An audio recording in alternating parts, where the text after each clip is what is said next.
Ai primi del Novecento era una latteria di una signora che la veniva da via, la veniva dai monti, da Sora Cavrì, dove il latte e il formaio gli temette il morbì.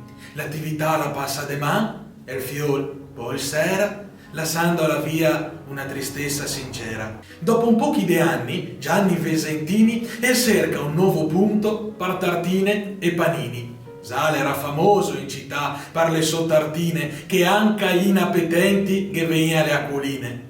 Conoscendo la storia del locale, in memoria del formaio e della signora originale, gada nome Osteria Montebaldo. E come il monte, anche lui, drio al bancon, le saldo. 35 piatti della tradizione, vini scelti che regala emozione. Così si crea la voglia e l'espediente di far conoscere in Tola Verona alla gente. Comprando solamente le materie principali, tutto il resto si fa in casa. Ecco i piatti originali. Come nelle vecchie osterie, dove il tempo s'afferma, teccati ricche tartine in gran varietà, con salumi e gorgonzola, cipolla rossa e baccalà, sedano rapa e acciughine. Maria Santa, che bontà!